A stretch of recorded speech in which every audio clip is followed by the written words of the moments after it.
The president of the Philippines was at the White House visiting President Trump, and while trade and tariffs were on their minds, China was on Filipino President Ferdinand Marcos Jr.'s mind. He said they are trying to form coalitions with like-minded countries who adhere to international law. Present that position very clearly to anyone who has intentions of unilaterally changing the world order, and that is how we are guided in that. And I don't mind if he gets along with China, because we're getting along with China very well.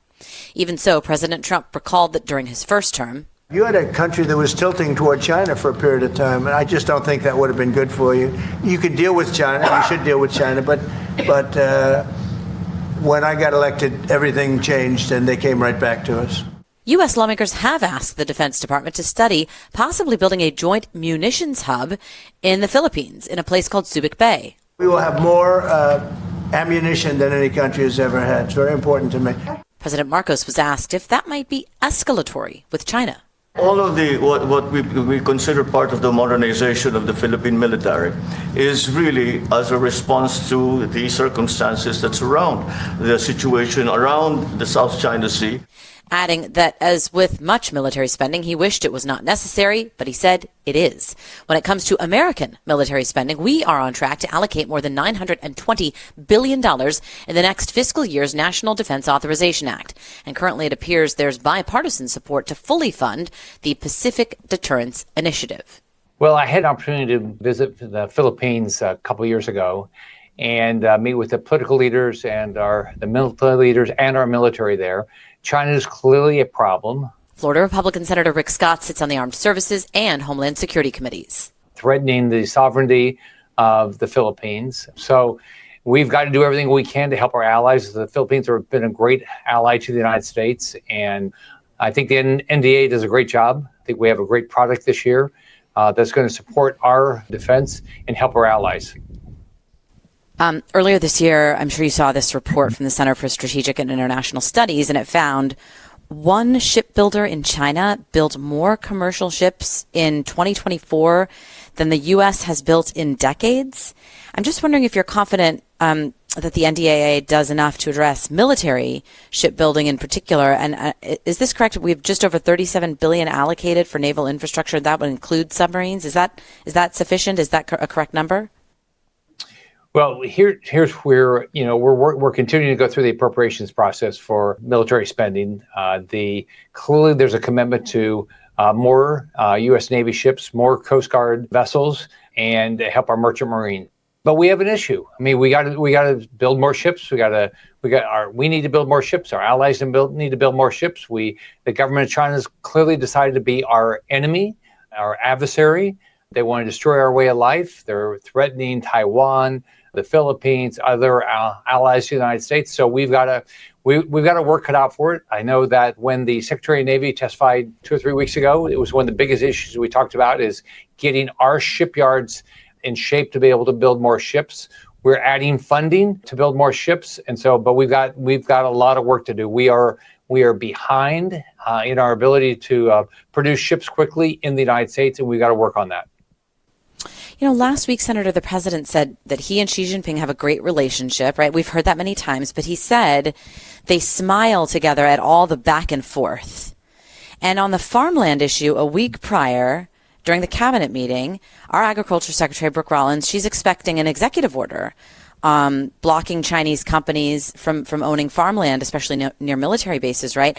And the president said at that meeting he didn't really want to address that when he was asked about it, that the relationship with China is going really well. And I just wonder, between those two comments, are things changing about the way our president talks about China?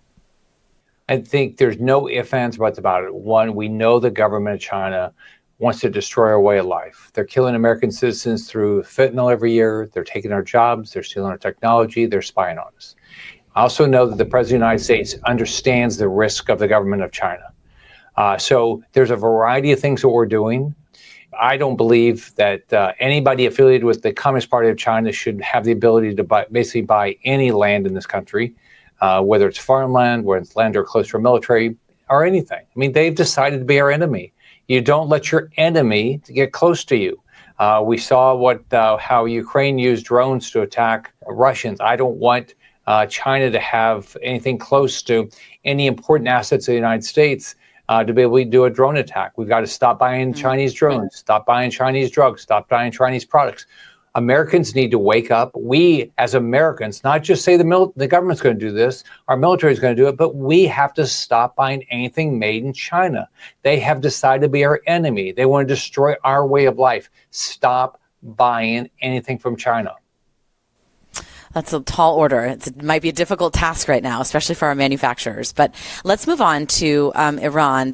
Our own Brett Baer got an exclusive interview with Iran's foreign minister, and he said they're going to continue with their nuclear program. What should be our response to that? They're idiots, right? That is the stupidest thing they could say. This president and the United States will make sure that Iran never has a nuclear weapon. So if they want to be bombed again and part of their country destroyed, then keep doing what they're doing. Keep going down the path of building nuclear weapons. Keep going down the path of taking money and giving it to the Houthis or Hezbollah or Hamas. I mean, this is foolishness on the government of Iran's part. Now, we know they hate this country. We know that they hate Israel. They want to destroy our way of life. They don't respect their own citizens. But if they want to go down this path again, then what's going to happen is down the road, then we'll do the exact same thing. And destroy all their capability to build nuclear weapons for a period of time. He did say they're open to a deal in which they won't build a nuclear weapon as long as they can have a nuclear program. But Secretary Rubio recently said, this is a regime run by those with a religious belief system that seeks to eliminate the West and Israel and us. Should we believe the Iranians if they say they just want a nuclear program? Should we try for another deal? Oh, we should absolutely believe them when they say death to America, when they say death to Israel. Yeah, we should understand that their goal is to destroy our way of life. So if they continue to want to destroy our way of life, we are not going to allow them. When China says they're going to they're going to take Taiwan, let's listen to them. When Putin says that he wants to recreate the Soviet Union, let's take them at their word and quit thinking that oh no, they don't really believe that. They do believe it. Take them at their word. Let me get your thoughts also on what our Director of National Intelligence, Tulsi Gabbard, just released, some documents that she says show a conspiracy between and among top-level intelligence officials at the end of the Obama presidency, who she says had clear intelligence that Russia was not trying to interfere with the 2016 election through cyber attacks, and yet changed course to insist that Russia did in an effort to help the Trump campaign, even changing an assessment at a National Security Council meeting to this effect. Is this significant, and should anything come from her criminal referral to DOJ? Number one, I'm not surprised. Is anybody surprised that Obama and Biden and the people around them were trying to destroy Trump forever? So I'm not surprised. What's surprising is that finally we're going to hold them accountable. So what I hope is that all the facts come out. The truth is completely exposed. And if anybody did anything wrong, they are held accountable. That's what needs to happen. But instead of the way they've treated Trump, why don't we get the facts out first and find out exactly what people did? If somebody did something wrong, they're held accountable. If they didn't, they're not held accountable. Well, do you feel like the facts have already come out? Like the Senate Intelligence Committee in 2020 concluded that Russia was trying to influence the election outcome pretty aggressively, that while the Trump campaign may have been improperly implicated and they were not involved, that there was certainly an effort by Russia. That was a bipartisan finding. Well, I think there's a lot of information that I think Tulsi Gabbard is going to be able to get out there that we'll learn now what actually really happened. Okay. Before I let you go, let's talk about the Fed. The president said Tuesday he's not going to fire Jerome Powell, that he's almost out anyway. But he said with the stroke of a pen, he could significantly change the amount of money we have to pay in interest. And I know that falls outside of the Fed's focus, right, which is maximum employment and inflation, right, stable prices. But that interest is significant given our current debt.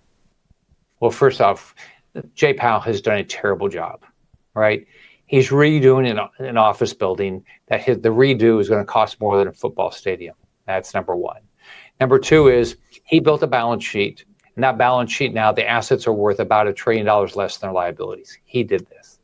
For the first time in the history of the Fed, they're losing a lot of money every year. I think last year they lost $77 billion. Now, to me, all those things are complete failure. So I wish Jay Powell would resign. I look forward to a new Fed chairman. But the other thing is we've got to get our balance sheet in order here. We got to stop borrowing more money. We got to balance our budget every year. We've got $37 trillion worth of debt. We got a lot of work to do here. But Jay Powell has been an absolute disaster. The rescissions package, that's just about $9 billion. I know that doesn't make a huge dent, but it sounds like the House and Senate are on board with that, right? So I'm just wondering what happens to future rescissions. I know OMB Director Russ Vought had said I think he said this a couple months ago at this point. He had said he would send more proposals to cut. Sounds like based on DOJ recommendations. Do you anticipate now voting on more rescissions? Absolutely. Like we have $2 trillion deficit, $2 trillion a year. So we've got to get our spending under control. So we can do it through the appropriations process. We can do it through rescission.